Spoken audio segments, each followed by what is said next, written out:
What is up, my Poke Peeps? Martin here, back with another video, and today we're actually not opening packs. No, today we're just going to be discussing some things, and I actually touched base on this on last week's video, but because I was opening cards and talking at the same time, I felt like I didn't give my explanation enough justice. But to catch everyone up, you already know Logan Paul did a live break of a first edition base set booster box. Now, to preface this, I'm not trying to roast the guy or anything. He actually did a very good job, being that this was his first break. But there's this one particular part in the break where I felt like he messed up big time. Now, I waited a while to do this video actually because I wanted to see if anyone else was going to talk about it and just hop on the discussion, but no one really brought this up. Now, as someone who watches and participates in breaks, I feel like this is something that should be addressed. Now, I'll show you guys the clip of what I'm talking about, but to sum it all up, pretty much Logan gave someone's pack to someone else. Alright, and here it is. Here's the clip. Alright, here we go. 2 packs.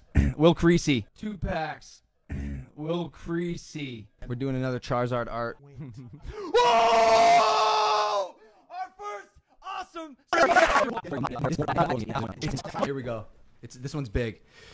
Sean Walsh, he got 1 pack. Here we go. He said Bulbasaur, so we'll go ahead and do the Venusaur art. The guy before me had 2 packs. Yes.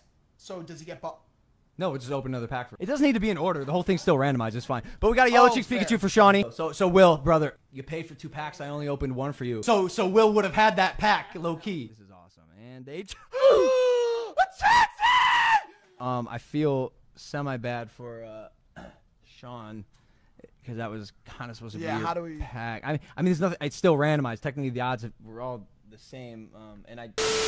Okay, and there it is. Logan gave Sean's pack to Will. Now, I know people might not see this as a serious thing on the surface level of things, but to put in perspective, if I was someone that was paying $11,000 on a pack, and my pack that was rightfully mine had a holo, but instead I ended up getting a non-holo electrode, I would be pretty mad. And that's the first thing I wanted to talk about, was rightful ownership.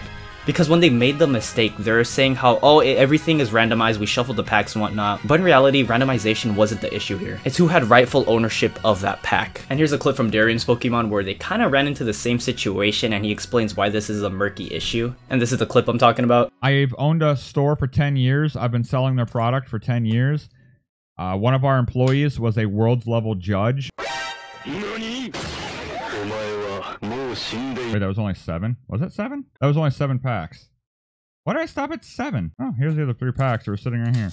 Oh my god! Good thing you caught that, because that would have went to the next person. Oh my. Yeah, I'm sorry. You almost got her Zard. But dude, do you have any idea how bad it would have felt if I would have moved on to this order and the first 3 packs, they got the Zard, and then you were like, whoa, whoa, whoa, whoa, whoa, you owe me 3 more packs. I would have been like, oh god, what do I do? Oh, what do I do? So that was like a narrowly avoided disaster. I'm actually kind of like sweating a little bit thinking if that would have happened. What would you do? I don't know. I didn't want to ponder it because, oh my god.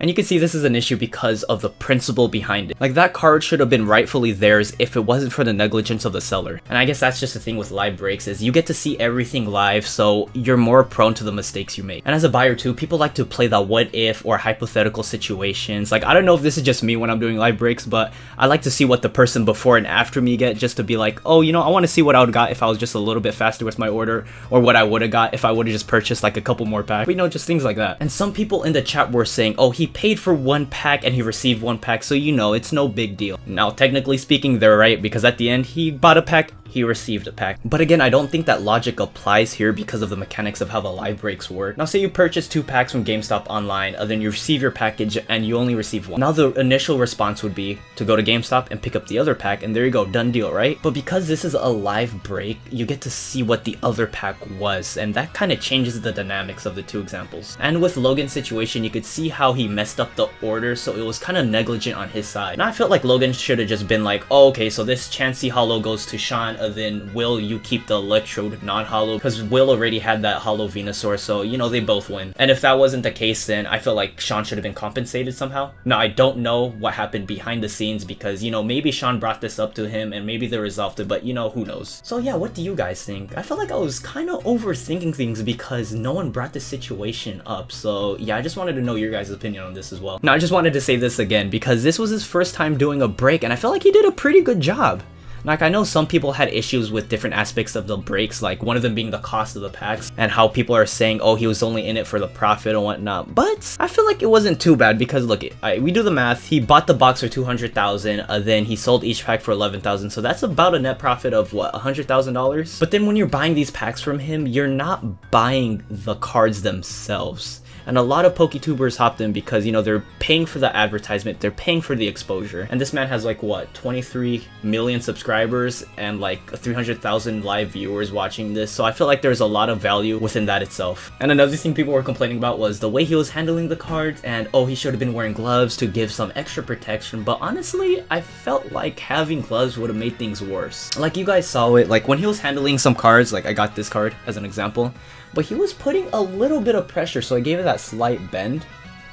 I mean, the bend itself I feel like isn't that bad because, you know, when it's bent this slightly, it doesn't really give permanent damage to the card, and if it does, then this could be easily fixed because it's not that bad, and you could just put a book on top of it, something heavy, and it'll flatten out the card. Now don't quote me on this, but I believe when a card has a slight bend, PSA doesn't really mind it too much because it's kind of minor. And yeah, just to go back on the topic with the gloves, like you lose that feedback between your fingertips and your card. So, you know, he was already bending it, and I felt like he probably would have put a little bit more pressure because of the lack of feedback. So yeah, there's that. And then one other thing I didn't like was the bogus prices they were saying the PSA 10s were. Like the one that irked me the most was a PSA 10 Bulbasaur being $30,000. Now I know this is not Logan's fault specifically, but you have a whole team, so why not just have someone dedicated to just price checking or just fact checking their stuff? Like this is for sure Collectible Guru's fault because my man could have just been on his phone and go on eBay's listing or Pokemon prices and just double check the prices of PSA 10s.